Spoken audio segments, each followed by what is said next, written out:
You've probably spent hours watching fight breakdowns, studying knockouts, analyzing techniques from the best fighters in the world, and you think it's making you better. You think if you watch enough high-level fighting, something will transfer. But watching fights without the right framework is actually building the wrong instincts. Your brain is learning patterns it can't use. It's absorbing timing that doesn't apply to you. It's cataloging solutions to problems you'll never face. The issue isn't that watching fights is bad, it's that you're watching them the wrong way. You're watching as a fan, not as a student, and there's a specific difference between those two modes that changes everything. Let me show you how to fix the way you watch fights so it actually improves your fighting instead of cluttering your brain with useless pattern recognition. The problem with how you're watching. Your brain doesn't learn fighting the same way it learns other skills. When you watch a chess game, you can pause and think through the position.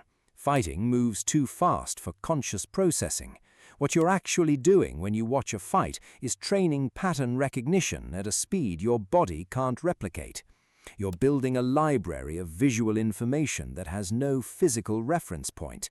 This creates something called the spectator's gap, the distance between what you can see and what you can do, and the more you watch without a filter, the wider that gap becomes. Step 1. Context filtering. You only watch fighters who move at a speed and level that's one step above where you currently are, not 5 steps, 1.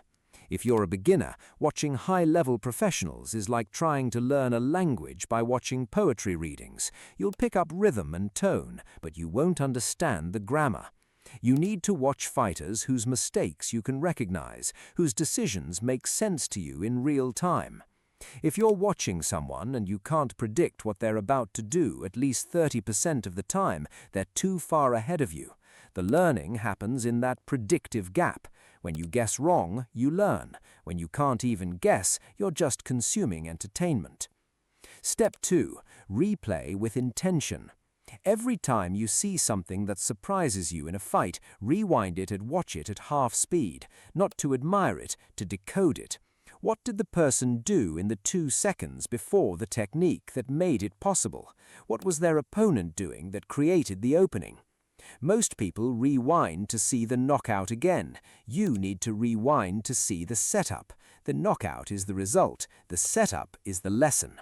If you watch a spinning back kick land and just replay the kick itself, you learn nothing. If you watch the footwork that closed the distance, the feint that froze the opponent's hands, the angle that made the kick invisible until it was too late, now you learn something you can use. Step 3. Constraint watching. Pick one thing to focus on per fight, not everything, 1. If you're working on your jab, watch an entire fight and only pay attention to how the jab is used. When does it come out? What does it set up? What happens when it misses? Your brain can't track 8 things at once in real time, but it can track one thing deeply. Deep tracking builds transferable skill. Surface tracking builds trivia. This is why most people can tell you who won a fight, but can't tell you how. They were watching everything, which means they were watching nothing. Step 4. The mirror test. After you watch a fight, go to a mirror or a heavy bag and try to reproduce one specific thing you saw. Not the whole sequence, one entry, one exit, one defensive reaction. If you can't do it, or if it feels completely unnatural, that technique isn't ready for you yet. Your body just told you the truth. File it away and come back to it later. But if you can approximate it, even slowly, even badly, that's a technique you can now build. That's the difference between watching as a fan and watching as a student. A student tests everything immediately. A fan just remembers it. You probably thought watching fights was research, and it can be, but only if you watch with a plan, only if you filter for your level, only if you replay the setups instead of the results, only if you focus on one thing at a time, and only if you test it in your body after. Do that consistently, and watching fights becomes one of the most efficient learning tools you have.